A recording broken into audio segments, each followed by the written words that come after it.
Assalamualaikum warahmatullahi wabarakatuh. Salam fisika. Iya, sahabat fisika, berjumpa lagi dengan saya Cahyo, masih dalam mudahnya belajar fisika. Sahabat fisika, sering kita dengar dalam kehidupan sehari-hari bahwasannya fisika itu sulit, fisika itu membosankan, fisika itu susah dipelajari. Itu yang sering kita dengar dalam kehidupan sehari-hari. Akan tetapi sebenarnya itu yang sudah menjadi mindset dalam pikiran kita sebelum kita belajar fisika. Sehingga kita dalam belajar fisika mengalami kebosanan, kesukaran, dan susah memahami. Seperti apa yang dikatakan oleh para motivator dalam trainingnya, ya. Jadi saat kita menanamkan dalam pikiran kita, kita pasti bisa melakukan sesuatu itu. Akan tetapi jika kita menanamkan dalam pikiran kita, kita tidak bisa, maka kita tidak bisa melakukan sesuatu itu. Sahabat fisika, salah satu cara belajar fisika yang mudah adalah dengan menerapkannya dalam kehidupan sehari-hari, atau belajar fisika dari penerapan fisika dalam kehidupan sehari-hari. Nah, seperti apa yang ditampilkan tadi di awal, ada sebuah beban yang masanya 10 kg dapat diangkat dengan beban yang hanya 2,5 kg. Sahabat fisika, ya, gambar-gambar tadi itu mencoba menjelaskan tentang pesawat sederhana. Apa itu pesawat sederhana?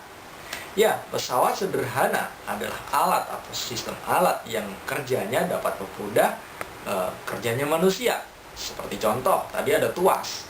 Ada tuas untuk mengungkit beban yang masanya 10 kg hanya diungkit dengan beban 2,5 kg. Kemudian tadi ada gambar palu. Palu kakak tua namanya, ya. Jika kita ingin mencabut paku dari tembok atau dari kayu hanya menggunakan tangan kosong, alangkah sakitnya tangan kita, alangkah susahnya kita mencabut paku itu. Tapi dengan tuas tadi, kita akan jadi mudah mencabut pakunya. Masih banyak lagi pesawat sederhana yang dapat kita pelajari dalam kehidupan sehari-hari. Selain tuas, ada bidang miring, ada juga katrol. Tentu saja, sahabat fisika pasti tahu.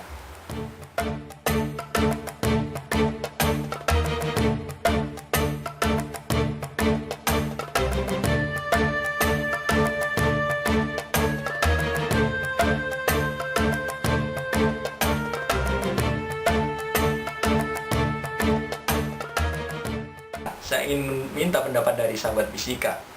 Adakah prinsip tuas dalam proses mengunyah makanan?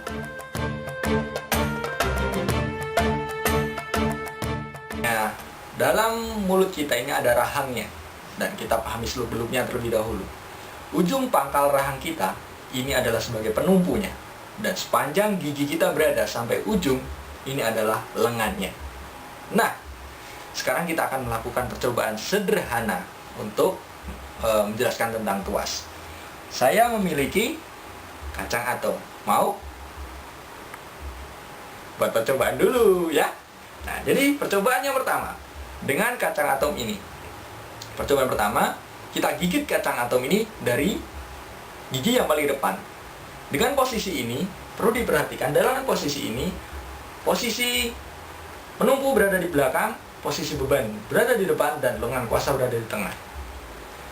Coba rasakan berapa besar gaya yang digunakan untuk memecahkan kacang atom ini. Dimakan aja sekalian ya. Percobaan yang kedua. Percobaan kedua, sama dengan kacang atom. Kita gigit kacang atom ini, kita pecahkan dengan gigi yang pada bagian tengah. Pada posisi ini, jarak antara penumpu dengan beban dengan lengan kuasa sama, berada di tengah-tengah. Kita rasakan berapa besar gaya yang dibutuhkan untuk memecahkan kacang atom ini. Manis. Percobaan yang terakhir, dengan kacang atom yang sama, kita gigit kacang atom, kita pecahkan dengan gigi geraham kita paling belakang. Dengan posisi paling belakang, tuas dan beban sangat dekat, sedangkan lengan kuasa memiliki lengan yang sangat panjang. Kita rasakan berapa besar gaya yang dibutuhkan untuk memecahkan kacang atom ini.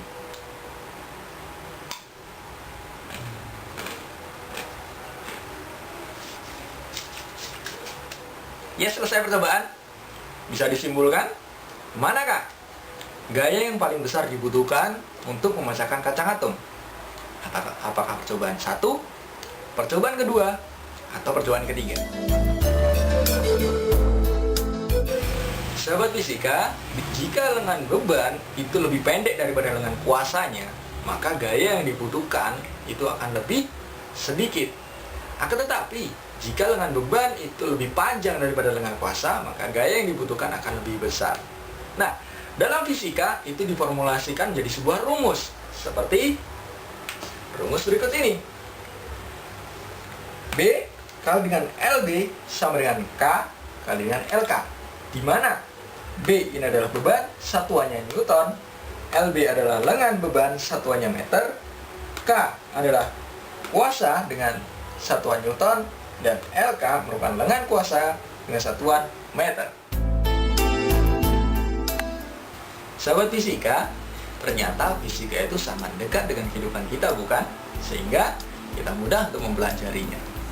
Nah, selanjutnya saya akan mencoba menginformasikan tips dalam mengunyah makanan, karena tadi kita membahas mengunyah makanan juga.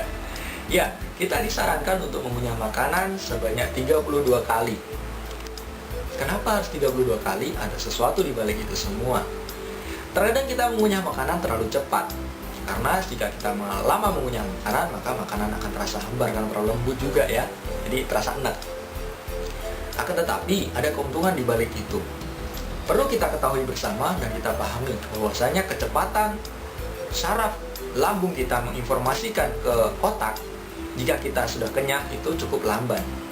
Jadi, jika kita makan mengunyah terlalu cepat, kemudian cepat-cepat menelan, itu tiba-tiba saat kita makan kita sudah merasa kekenyangan. Karena lambannya informasi yang disampaikan oleh lambung ke otak. Berbeda jika kita mengunyah makanan sesuai dengan aturan tadi, 32 kali minimal.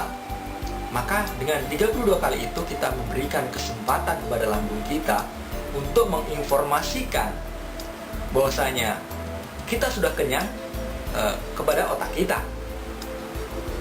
Nah, dengan seperti itu kita akan merasa kenyang sebelum perut kita sudah kenyang sendiri. Nah, makanya kita sering dianjurkan, makanlah ketika lapar dan berhentilah sebelum kenyang. Itu terbukti secara ilmiah. Dan teman-teman, ada keuntungan yang kedua. Jika kita mengunyah makanan minimal 32 kali, itu dapat menurunkan berat badan. Jadi menurut penelitian di Amerika, universitas di Amerika, dalam penelitian itu dikatakan bahwa dengan mengunyah makanan 32 kali minimal, itu dapat membakar 70 kalori dalam makanan itu sendiri. Bayangkan, 72 kalori dalam makanan bisa terbakar dengan mengunyah makanan itu sendiri. Nah, yang kemudian pakai cara ini tanpa harus mengurangi porsi makan kita. Selamat mencoba. Sahabat fisika, demikian pembelajaran kita kali ini. Semoga bermanfaat dan dapat merubah mindset pikiran kita agar pikiran kita selalu menganggap positif pelajaran fisika. Fisika itu mudah, fisika itu menyenangkan, dan fisika itu mudah dipelajari. Ya, jangan lupa kritik dan sarannya dikirimkan di sini.